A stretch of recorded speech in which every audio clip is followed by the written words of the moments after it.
Namaskaram, Acharya. I just wanted to ask, sometimes we start off as something, then, we set a target, then we achieve it. And once I'm there, I still look for something else. And once I've received that something else, I'm yet again looking for second something else. So, what am I looking for? That which you commonly look for and that which you achieve has a limited purpose.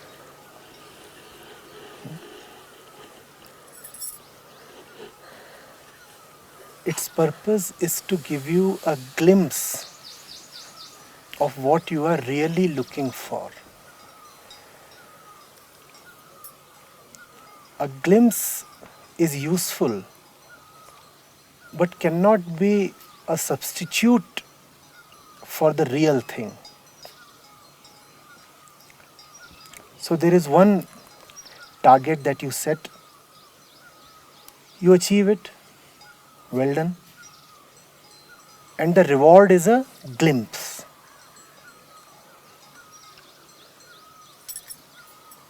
The glimpse must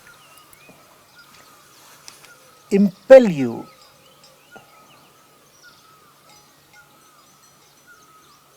towards more of something. The glimpse is a fleeting sensation, a momentary revelation, a passing flash of light. And it's one's reward for the pains, the planning, the execution.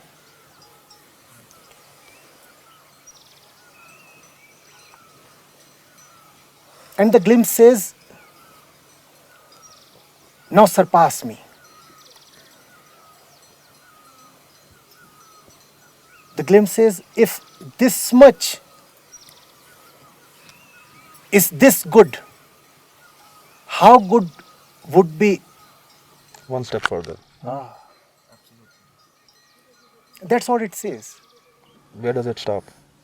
It stops when the glimpse becomes life itself. How far?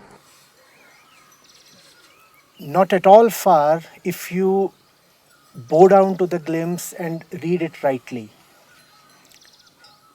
And very, very far if you start using this succession of glimpses as a proxy to real revelation.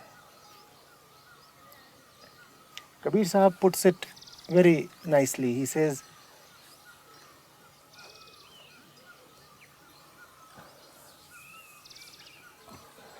there is a light that does not require the sun. If your brightness is dependent on daybreak, then it would most certainly disappear at day end. Which means your inner illumination must become object independent. It cannot be dependent even upon the sun. Which means that glimpse must become target independent. If you continue to get it only upon the successful attainment of one particular target or object, then the world is full of an infinite number of lucrative targets and objects. It's an unending succession. There needs to be a dimensional change. Once one has proven himself successful in the attainment of these worldly glimpses, then it is one's responsibility towards himself to attain something dimensionally superior.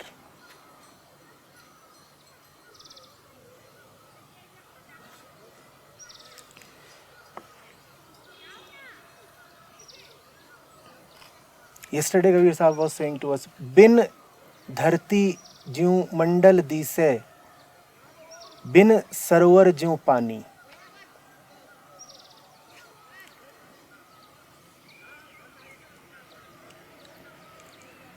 The thing has to be made independent of its limiting conditions. If it is water that you want, why must there be a circumference to limit the water? If it is the sky that you want, why must you need an earth to watch the sky? The limiting condition has to be gotten rid of.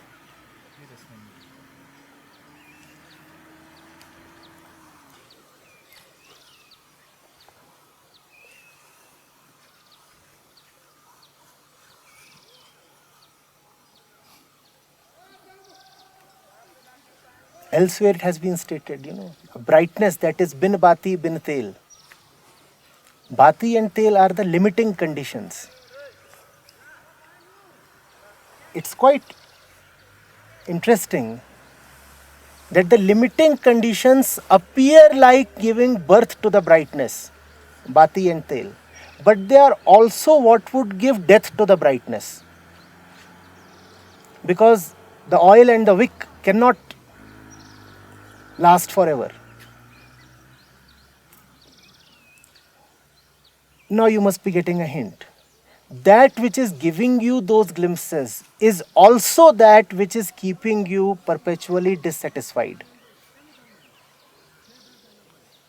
Now take it whichever way you choose to. It is your blessing as well as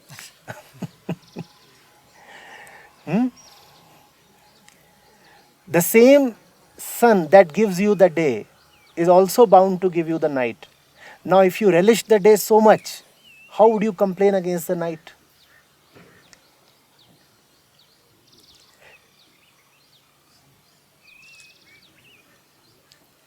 An attainment of a higher order beckons. What is that higher order?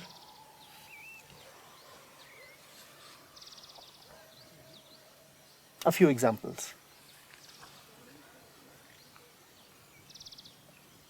All this that you call as attainment of targets and success is your success, isn't it? Just not mine. There are a lot of people involved. There are a lot of people involved in it, but it certainly has you as the one who is relishing it. Therefore, you call it a success, an attainment. For example, something done by somebody or some organization in a faraway land, even if it is known to you, would hardly occur to you as your success. You would call it a success if you are a participant in it, even if it happens to be a team activity. So that's a compulsory ingredient, the presence of the I. You see, the glimpse comes to you because you are the mover, the shaker, the doer. Can there be a success that really does not have you at the center? Yeah. Maybe that would be a dimensional encroachment upon the current situation. Because when something is done for oneself, it cannot be too big. It would be only as big as one's conception of oneself is.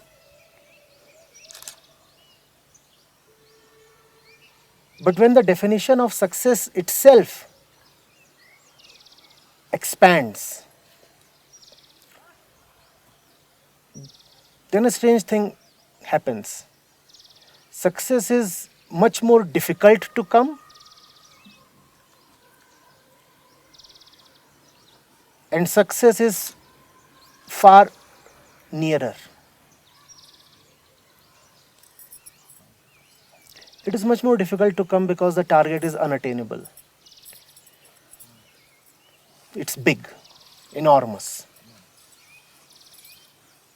It is far more facile and intimate because the effort itself becomes the success.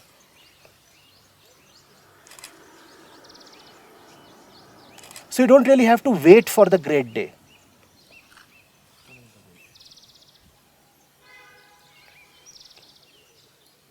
The effort itself becomes the reward. Even the intention itself becomes the reward.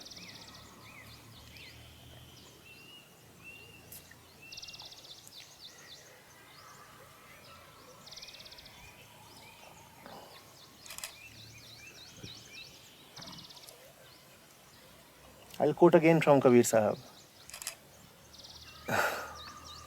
माया महा ठगिनी हम जानी,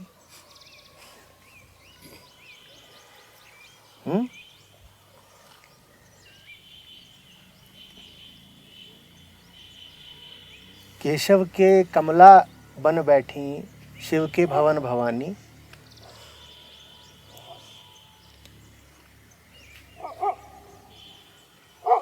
भक्तन के मूरत भय बैठी, तीरथ में भई पानी।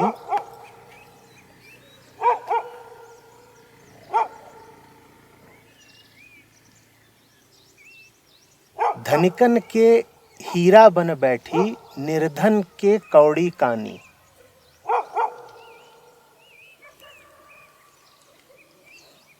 Whatsoever it is that one is identified with becomes one's maya.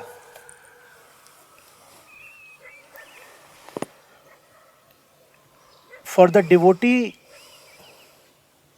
the idol is the maya. For the pilgrim, the holy water is the maya.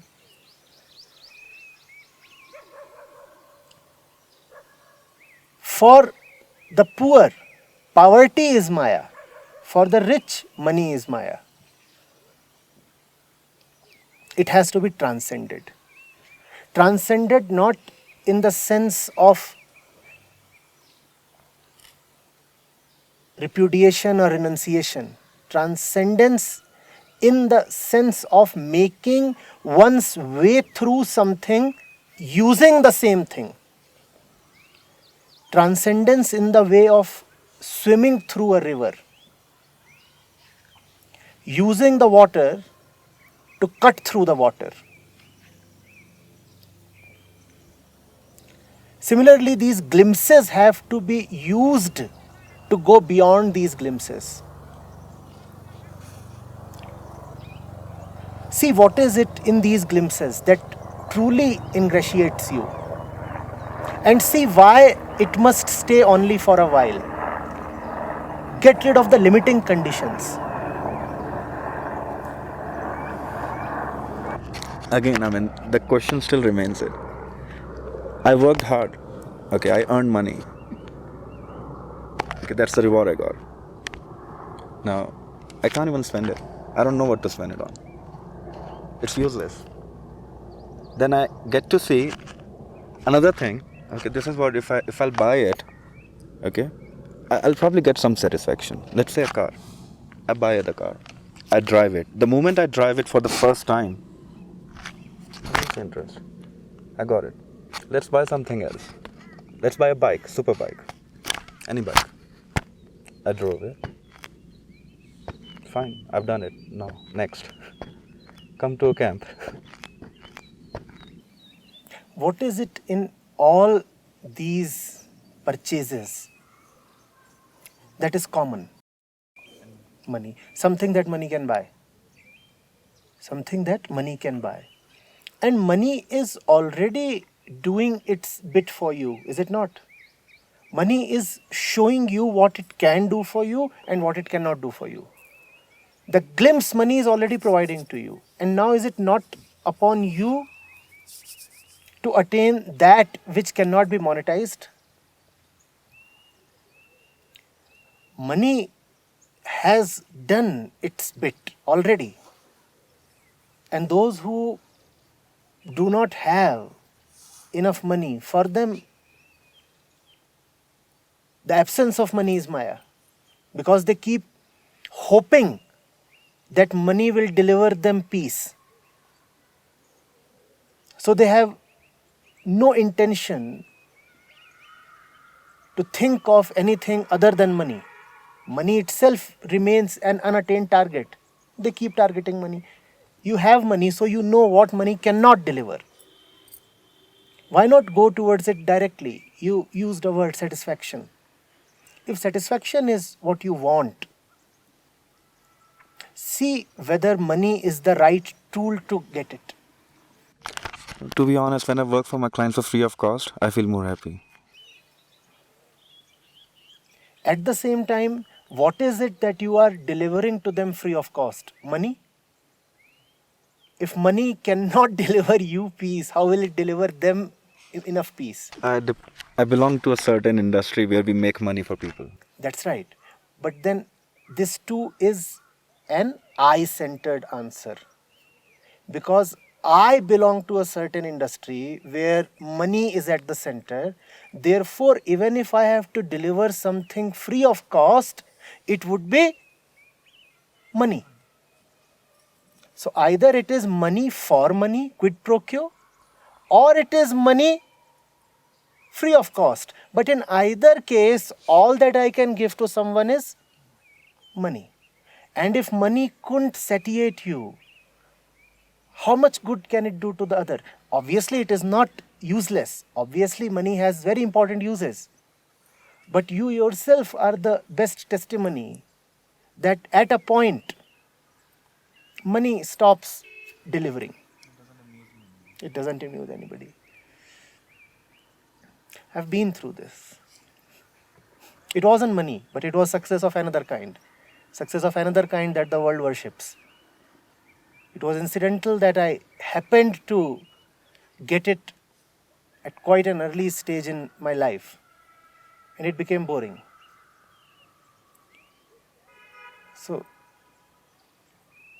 that's how it always happens. Either that can become a neurosis then. You could say the world has come to an end. All that the world could offer, I have had it, consumed it, enjoyed it, and it's not delivering me peace. And that's a neurosis of a really bad kind. Or you could say the world has done its bit. Thank you, world. Thank you, money. Thank you, success. I'm now going to target something higher, something bigger.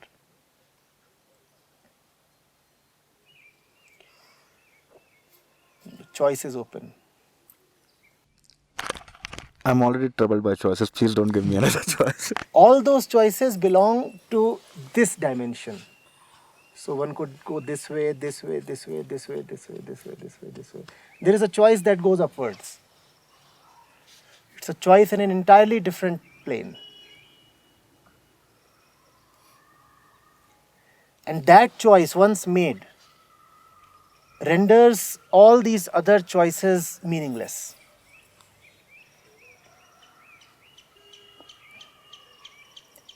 What is certain is, any amount of intellectualization or planning or investigation in the plane of usual choices would only deliver you the usual results. Maybe the best of the usual results, but nevertheless something among the usual ones. And even the best among the usual ones, you have tasted it. It is all right, but not something that can really fulfill you. So it has to go skywards now. I belong to a certain industry. This is a very deep statement of identification. One has to now surpass it. This I, whether it really belongs to anybody, this I whether it really does belong to somebody who is perpetually waiting for it up there. Maybe these are the questions that now need to be probed. And these are not merely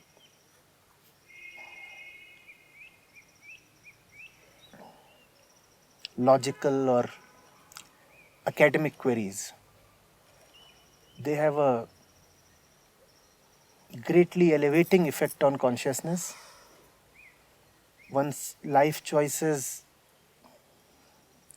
get supremely refined. One comes to taste what has been classically called as the nectar of life. If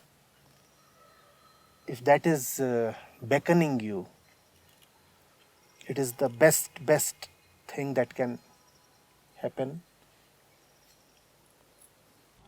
Why is my family scared of this? Because they have images.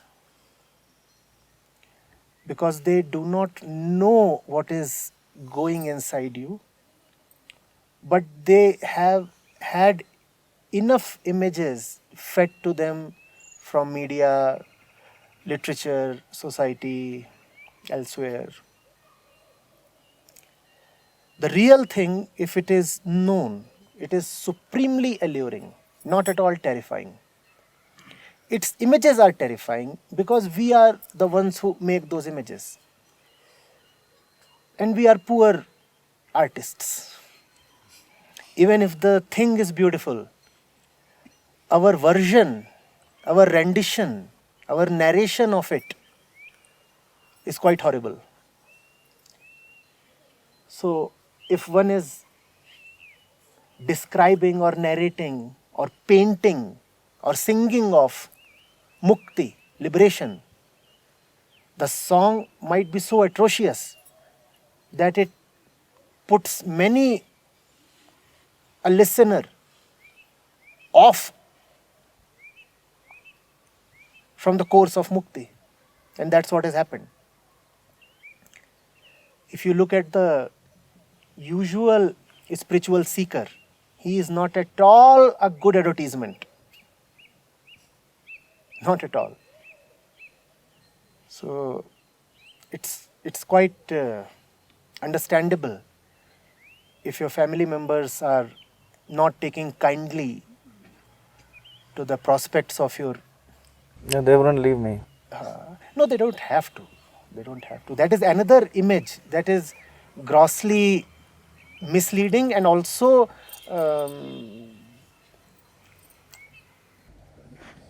I had 7 to 8 people crying when I was leaving for here. I understand. I really understand. One of them was just my manager. Yes. I understand. And he was like, sir, office बंद हो जाएगा.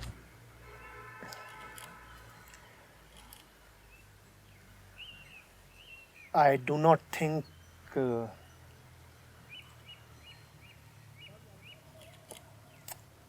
that frequently happens. One odd case,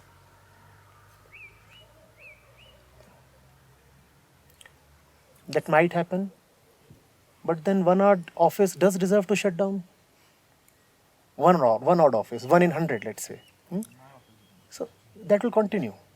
99 offices out of 100 anyway do continue, and they continue in a much more healthier and refined way. The truth cannot be harmful or dangerous for anything or anybody other than the false. And even the false is not really destroyed by the truth. It is sanctified. It is elevated. It is purified. Purification cannot be bad or harmful for anybody.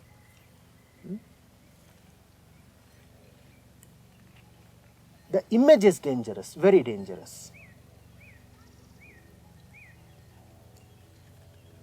If you look at the Buddha, he was probably running what was the largest organization of his time. there was hardly an organization bigger than the Sangh of Gautam Buddha. And that requires managerial acumen, that requires planning, that requires the skill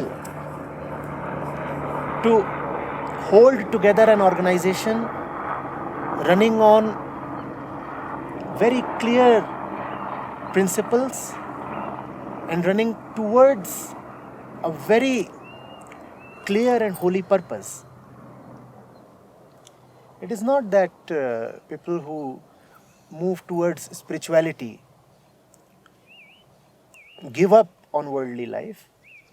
On the contrary, I would want to ask everybody, what kind of worldly life it is that proceeds without spirituality?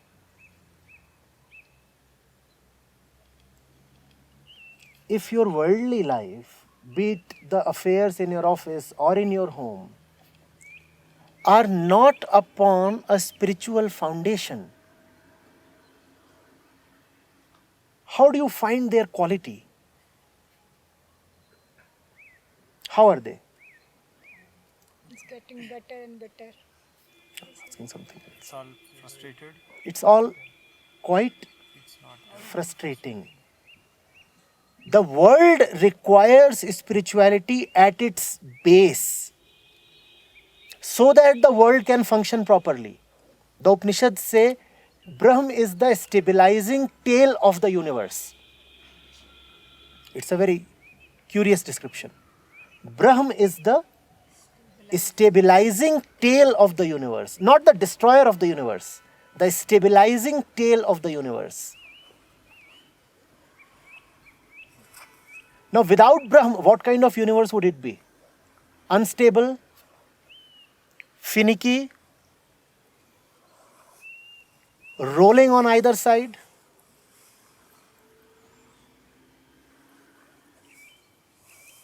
Psychotic, envious, greedy. We know the story, don't we?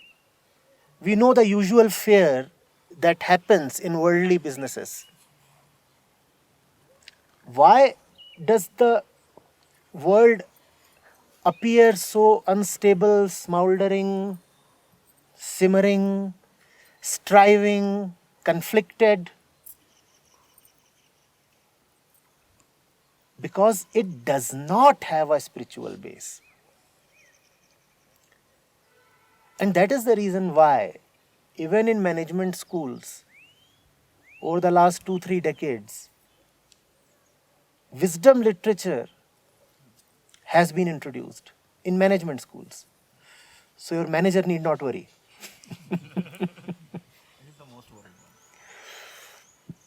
If he goes to an advanced course in one of the Ivy League schools, they would probably hand over a few wisdom texts to him. Some of them might be common with the texts that we have brought here. Brahm is the stabilizing tail of the universe, not the destabilizing tail. The truth, the Atma or Brahm, they stand for peace, not for disquiet. They stand for love, not for separation. So no families need to worry. Are you getting it? Are the saints known to harm anybody? Saints. Saints. The images are horrible, not the real thing. The saints. Getting it? So spirituality is the pacifier. Kabir Sahib says, ना होते जो साधु जन तो जल मरता संसार.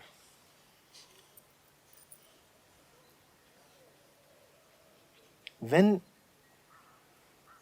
there is a problem, then truth is the solution. The truth itself is never the problem. All problems are based on a lack of understanding, on some misconception, on vagueness of concept, on haziness of clarity. Void of truth. Yes. So problems are identical with a void that does not have truth. And we all are problemed, aren't we? Truth is the solution, truth is the answer. One need not worry about the truth. One is already quite worried. Truth is the solution to worries, not another worry. And this would be the story in many cases. Many of you would have had to answer uncomfortable questions while coming here. Right? That's okay.